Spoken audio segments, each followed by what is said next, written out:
Indonesia. Nah, di sini di Jakarta sendiri berada di tingkat pertama di 10 besar negara yang polusinya terburuk di dunia.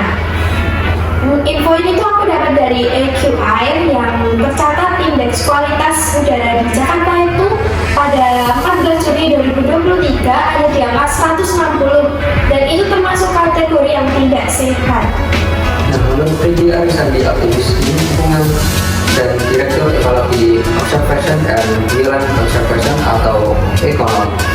Nah, lalu menurut Peggy Arisandi, aktivis lingkungan dan Direktur Evaluasi Observation and Wildlife Conservation atau ECONOM menyebut 93% air sungai di Indonesia sudah tercemar kualitasnya dengan mikroplastik dan sampah lainnya. Pencemaran air di Indonesia sebagian besar diakibatkan oleh aktivitas manusia yang meninggalkan limbah lingkungan. Lalu, data Sistem Informasi Pengelolaan Sampah Nasional atau SIPSN dan Kementerian Lingkungan Hidup dan Kehutanan KLHK tahun 2022 hasil input di 202 desa atau kabupaten di Indonesia mencatat jumlah timbunan sampah nasional mencapai di angka 21 juta ton. Kalau kalian bisa bayangkan itu tuh setara dengan 400.000 truk fuso, besar banget ya. Nah, lalu menurut Dr. Andes Jawas Walani dari jurusan Perikanan dan Kelautan Universitas Tatuko yang menjadi pembicara pada FGD tersebut, sekitar 75% wilayah laut Indonesia sudah tercemar. Fakta mencegahkan lainnya, data dari program lingkungan PBB pun menunjukkan Indonesia sebagai pengalih sampah plastik terbesar kedua di dunia setelah Tiongkok. Halo. Silahkan duduk. Boleh kalian perkenalan diri terlebih dahulu? Perkenalkan, nama aku Alfida Hamidah Ramadhani. Aku berasal dari mahasiswa Universitas 11 Maret. Di sini saya akan menyampaikan beberapa opini tentang pencemaran lingkungan yang ada di Indonesia. Baiklah, perkenalkan penonton, nama saya Muhammad Rizky Karendra. Saya mahasiswa biasa dan sekarang saya berkuliah di Universitas 11 Maret di Surakarta. Dan di sini tugas saya sama seperti Alvinda, yaitu memberi opini tentang bagaimana pencemaran lingkungan di Indonesia. Sekarang aku mau berbagi.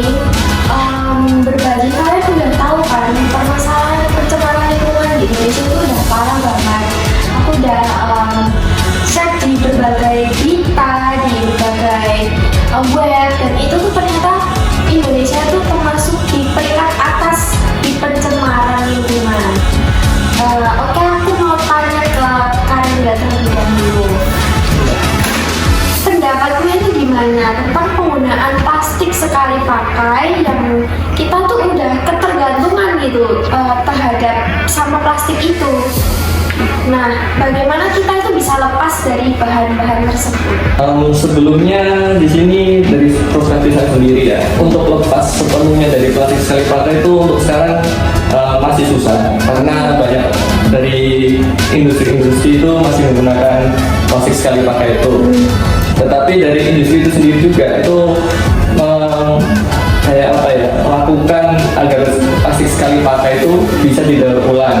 Dan di sini juga kalau dari konsumennya sendiri itu kita juga bisa kayak berbelanja di supermarket atau di mana itu kita membawa tasnya sendiri, tidak usah memakai plastik kresek dan yang ada di itu, karena kan tetap aja mencemari lingkungan. Dan apalagi ya, oh iya, kalau kita misalnya olahraga atau kayak jalan-jalan itu kita sebisa mungkin mengingat kalau kita harus membawa kayak minuman dari rumah sendiri, karena kan kalau beli dari toko sekitar sama aja kan, kita juga akan membeli plastik sekali pakai dan terus dibuang lagi. Dan juga kita bisa mendaur ulang plastik itu, kayak kita harus memisahkan dulu yang mana yang bisa didaur ulang, yang mana yang enggak, kan kita bisa memasukkannya itu ke plastik sekali pakai itu ke daur ulang dan bisa dipakai lagi. Selanjutnya saya mau bertanya kepada Mbak Alfida, apa saja sih dampak pencemaran lingkungan yang paling berpengaruh pada kehidupan sehari-hari?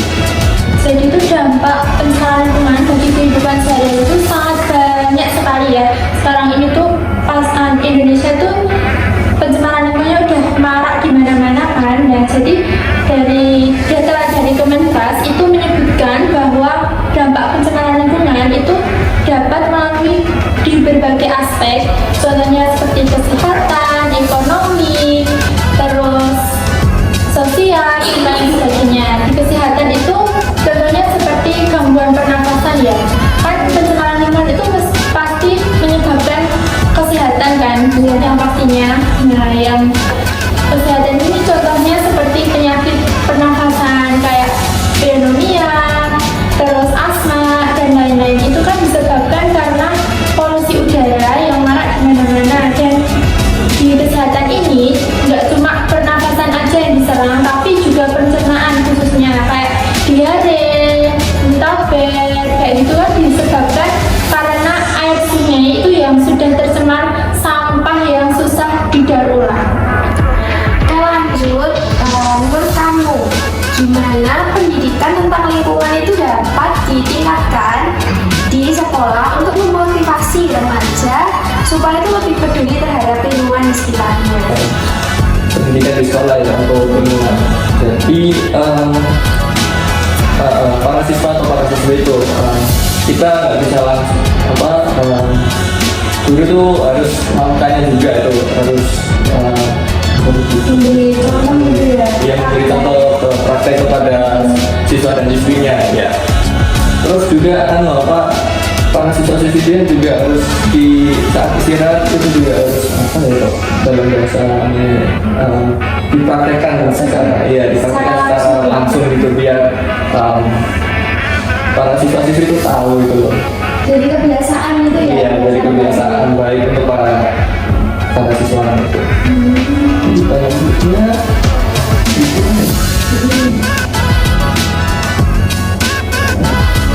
sangat bagus sih. Selanjutnya bagaimana kita sebagai generasi muda dapat mengajak dan berpengaruh dan pemerintah untuk mengambil tindakan yang serius untuk mengatasi permasalahan pencemaran lingkungan yang ada di Indonesia. Jadi gimana ya kita itu sebagai generasi muda itu dapat mempengaruhi orang dewasa dan pemerintah untuk mengambil tindakan yang serius untuk permasalahan pencemaran lingkungan ini. Oke. Jadi kalau untuk masyarakat luas ya, kecuali pemerintah, karena pemerintah itu susah. Ya.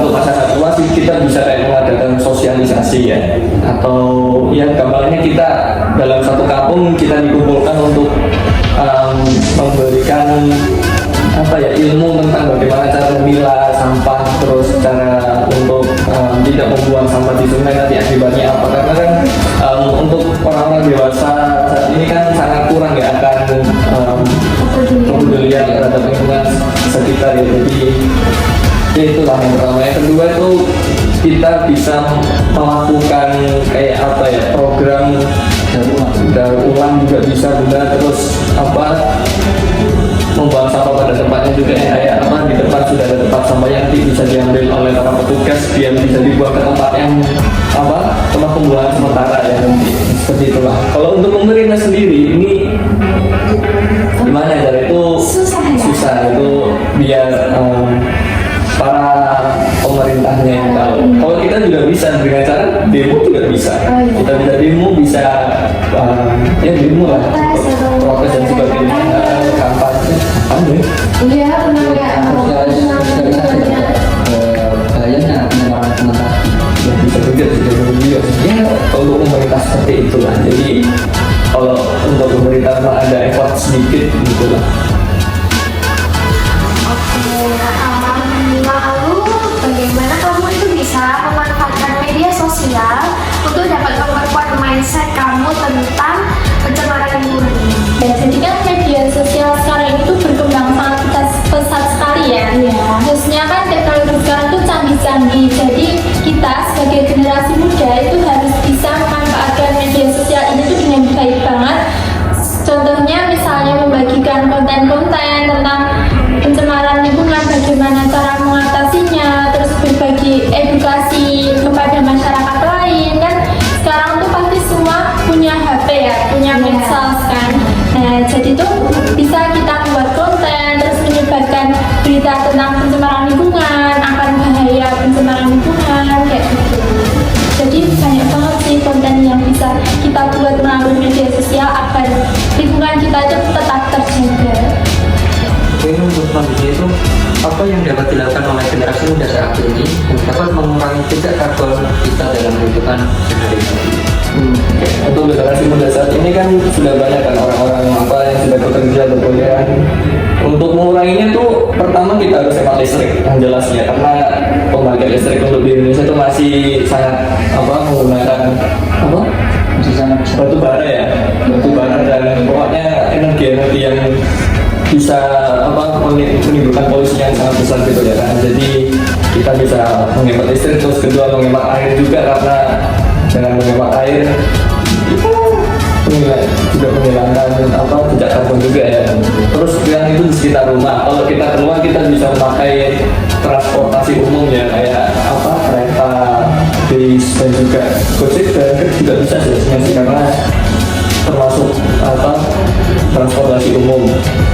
Sepertinya itu aja sih untuk mengurangi. Aslinya masih banyak lagi tapi saya tidak bisa mengutarakan.